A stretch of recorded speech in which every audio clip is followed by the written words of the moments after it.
Allah has given to us, and it's most often likened to sight, to al-basar. But smell does things that sight does not do. And now we start to segue into the spiritual of this. The power of smell is that it invokes memory in many ways. And so it's able to bring back a memory or to bring back something that is missing to the immediate detection of a person when they smell it. And you usually don't know it until it's been gone for some time. And the greatest example of that is the story of Yaqub, Jacob, and Yusuf, alayhi salam, and Joseph. Inni la ajidu riha Yusuf. I can smell Yusuf. His shirt was coming, and before the shirt was placed on his face, there's a smell. I can smell the scent of Yusuf salam after all of these years. There's something about it. Something that really moved me. There was a mother that lost her child. May Allah subhanahu wa ta'ala grant her Jannah and comfort and allow her to be reunited, her entire family in Jannah al-Firdaus. And she said that one thing she never did was she never washed the blanket of her deceased child, because she smells it, and every day it's like she has that scent, she has that memory. And it was very touching because I remember the story of Yusuf alayhi salam. So smell has a very powerful effect of bringing back something from the past. The second most powerful element of smell is that it can invoke imagination, the way that no other sense can. And so when a person, a believer, is passing away and leaving this world, and the angels say to the believer, وَأَبْشِرِي بِرَوْحٍ وَرَيْحَانٍ وَرَبٍّ غَيْرِ غَضْبَانٍ, that receive the glad tidings of the mercy and the forgiveness and the pleasure, the good fragrance and sustenance of your Lord.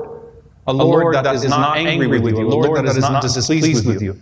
And what do the angels carry? They carry a kafan that is scented with the musk of Jannah to comfort the soul as it comes out. The Prophet ﷺ said that when you are placed in your grave, that Allah scents the grave with the scent of Jannah. And he said ﷺ that the scent وَإِنَّ رِيحَهَا لَيُوجَدُ مِنْ مَسِيرَةِ 500 عَامٍ, that you could smell the scent of paradise from a journey of 500 years away. Imagine being on a journey and your entire life is that journey, and you're proceeding to a singular destination for 500 years. The Prophet ﷺ said the scent of Jannah is so strong, the scent of paradise is so strong that you could smell it from 500 years away if you were proceeding towards it, doing nothing but proceeding towards it for 500 years. And subhanAllah, Imam Nawawi rahimahullah, he commented that the Prophet ﷺ often when he invoked punishment, he mentioned the deprivation of the smell of Jannah. So all the authentic hadith, the Prophet ﷺ talked about the oppressor. He said that whoever oppresses a dhimmi from one of the dhimma, a Christian or a Jew that is living under the protection of the Muslims, whoever oppresses or breaks the covenants with or kills a Christian or a Jew living in the land of the Muslims under the protection of the dhimma, that they would not smell this paradise. There are many hadith where the Prophet ﷺ mentioned the punishment that you would not smell the scent of paradise. And the Messenger ﷺ is hinting towards how incredible that smell is. So imagine as you're leaving this world, then what is that smell? Because the smell of Jannah is unlike the smell of any other scent. So it can invoke an imagination or tell you about something that you otherwise would not know. Now what's the point of smell? And why are we talking about smell? Because most of the hadith that bring up the analogy of smell bring it up in the capacity of influence. In the capacity of the mark that you leave on a gathering, or the mark that a gathering leaves on you. The athar of it. The trace of it is in the smell. And that's where some of the more powerful implications of this come in, because out of all of the things that are in a gathering, the smell cannot be detected at its source. It's very hard to detect the source of the smell. Right? You can detect with your sight, you can detect with touch, but the source of the smell is hardest to find. And so there is a rotten smell. It's not always possible to detect the source of that smell. There's a good smell. It's not always possible to detect its source. And so it's an interesting analogy that we find here in its presence in a gathering, and the way the Prophet referred to its presence amongst a group of people. We also know about smell is that you often miss it when it's gone. And so you often don't know that you actually are detecting a smell until it's missing from you. Before Allah gives the baby the blessing of sight, Allah gives the baby the blessing of smell. And the baby, when the baby cannot smell the mother, then the baby starts to feel a great sense of distress. Right? So sometimes you don't know until it's gone, and then you start to miss it. And that's also one of the things that Rajab brought up in this discussion of influence. You also, as Ibn Rajab said, beautifully, you know fake flowers from real flowers by the smell. So you can create flowers, or you can make flowers and mold them, and they can look beautiful as plastic, and they can look extremely beautiful, they can look real, depending on if you use a certain type of cloth. But you know it from the smell, whether it's authentic or it's not. And the believer is the same way that you know the authenticity of the believer from the smell that emanates over time, as opposed to the appearance of that person. So how did Revelation, and what that means for the world around us? He said, sallallahu alayhi wa sallam, مثل الذي يقرأ القرآن مثل الأترجة ريحها طيب وطعمها حلو. The Prophet sallallahu alayhi wa sallam said that the example of the believer who recites the Quran and acts upon it is like a citrus fruit. ريحها طيب. It smells good. And it tastes good. So it's not deceiving you with its smell. If you bite into it, it tastes good. If any of you are familiar with durian in Malaysia, the king of the fruits, it smells horrible, but if you can get past that smell and take a bite into it, it tastes good. So the Prophet is saying the smell doesn't deceive you of good. It's a good smell. And if you bite into a citrus fruit, then its sweetness is there as well. And then he said, sallallahu alayhi wa sallam, مثل الذي لا يقرأ القرآن مثل التمرة لا ريح لها وطعمها حلو. And he said that the example of the believer who does not recite the Quran is like a date which has no fragrance but a sweet taste. What the Prophet is talking about here in the recitation of the Quran is not its recitation on an individual level, but it's teaching. It's teaching and it's lesson. It's teaching people through the recitation or acting it, basically influencing with the Quran. So this believer has iman, they have this on an individual level, but they're not giving the Quran to the world around them. So it's like a date. It has no smell. But if you bite into it, it's still sweet. At least it's not a hypocrite. And then he said, sallallahu alayhi wa sallam, that the example of the hypocrite, الذي يقرأ القرآن مثل الريحان ريحها طيب وطعمها مر. And he said, sallallahu alayhi wa sallam, the example of a hypocrite that recites the Quran, so gives to the world around, but is deprived on the inside, is like basil, whose fragrance is sweet, but if you bite into it, it's bitter. So it's the opposite in this situation. Its fragrance is sweet, but if you bite into it, it's bitter. And he said, sallallahu alayhi wa sallam, that the example, مثل الذي لا يقرأ القرآن كمثل الحمرة ليس لها ريح وطعمها مر. The example of the hypocrite who does not even give the recital of the Quran is like the colocynth. It has no fragrance and it has a bitter taste as well. It gives off no scent and it has a bitter taste as well. Now notice here that the taste is omitted because no one knows the actual inside except for who? Except for Allah subhanahu wa ta'ala. But the influence is restricted to the smell. What are you actually putting into the environment around what the environment brings to you? Because the Prophet said about choosing friends. He said about the good friend, the good friend is like the one who actually sells perfume. And so if you're around someone who is selling perfume, then even if you don't purchase the product, it rubs off on you, and you smell good when you leave that place. Right? So you smell good when you leave that person's company. If you have a righteous friend, that person's influence naturally will rub off on you. You might not be able to detect exactly how. You might not even apply the things that made that righteous friend as good as they are. I love the righteous, though I don't consider myself amongst them. Maybe I'll just get their intercession on the day of judgment. Maybe I'll get some of their qualities. Maybe something will rub off on me of a goodness from that person. So you might not have got the actual product. And the way that Noah describes that, you might not actually start to practice the good deed that made that person a righteous person. But the influence of that person rubbed off on you positively. And so you start to smell good. The influence of a bad friend is like a blacksmith. Even if you don't purchase anything of it, you're still going to smell like smoke.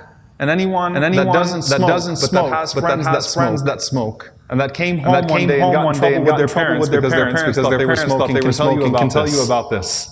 The Prophet ﷺ said, you're on the religion of your friends. If you're around people that stink, if you're around people that have bad manners, if you're around people that don't have standards of worship or purpose, if you're around people that waste themselves in things that are of no benefit, even if you commit none of those sins, you will inevitably be influenced by them. You cannot continue to hang around a dumpster and not expect to smell like garbage at some point yourself. It's not about picking up and putting it on. It's not about actually picking up the cigarette and smoking it. If you're around someone that acts in that, their character will rub off on you. You know what the scary thing about this is? You might not even know how bad you stink until someone else smells you. Say, what is that smell? You go, oh.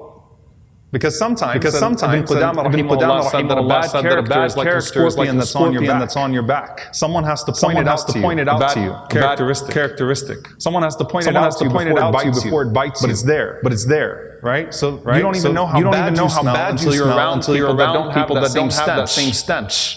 And then they realize that you stink. And then you start to wonder, you're in a gathering where backbiting has been normalized. Ghiba.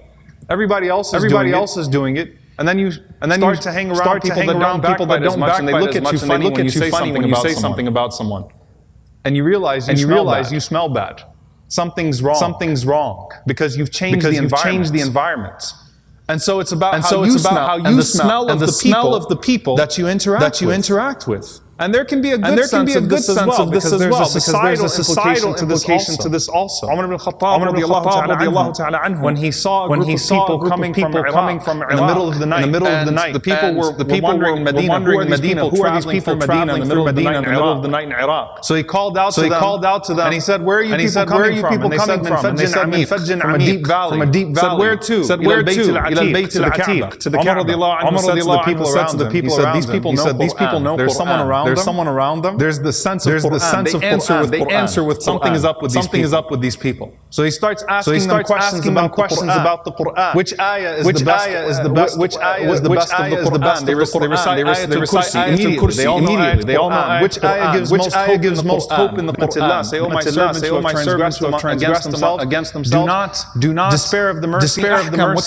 What's the most decisive verse in the Quran? Whoever does an atom's worth of good will see it. And whoever does an atom's worth of evil will see it. So he's asking these questions of the Quran.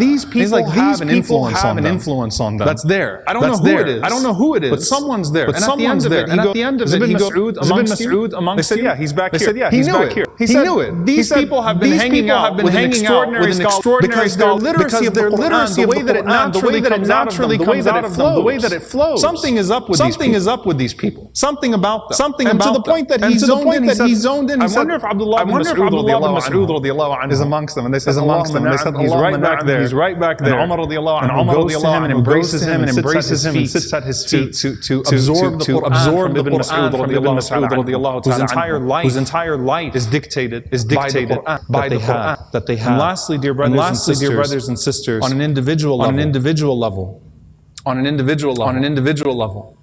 Muhammad ibn al-Mukandir said, if my sins, no one would sit next to me. If my sayyi'at, if my stench had a stench, no one would sit next to me. Sufyan al-Thawri rahimahullah, he was asked, how do the angels know that a person is about to commit a good deed or a bad deed? Sufyan al-Thawri rahimahullah said that when a person is about to commit a good deed, they emit a good smell, a sense of musk. So the angels naturally start to congregate around before the good deed even happens. But even when you're about to commit a sin, that you emit a rotten stench. And so the malaika start to away from you and feel an aversion towards you even before you commit that sin, subhanallah.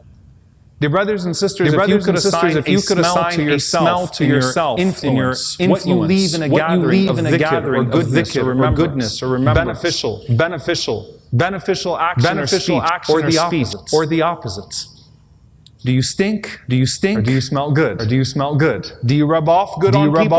Or do people rub off evil on you? This is why this is all here for us to consider in the Quran and the Sunnah of the Prophet ﷺ and the saying of the Salaf. Because eventually it all comes out. Because as they say, you can dress up greed, but you can't stop the stench of it. You can dress something up only for some time, but the true influence of it eventually comes out, and it rears its head, or in evil, or in the last thing I'll mention here from Imam Shafi'i, he talked about when the environment around you gets tough. And when people are aggressive with you, usually you stink because other people stink with you. When the world stinks, you're more likely to stink too, right? He said, Rahimahullah Ta'ala, يخاطبني السفيه بكل قبح فأكره أن أكون له مجيبا يزيد سفاهة فأزيد حلما كعود الإحراق طيبا. He said, Rahimahullah Ta'ala, that the foolish one addresses me with words of disgrace, but I hate to respond to him in like manner. The more ignorant he proves, the more patient I become. Just like the incense, the more you burn it, the more its fragrance is released. SubhanAllah, may Allah make us the more negative the world becomes around us, the more negative people become towards us, pessimistic people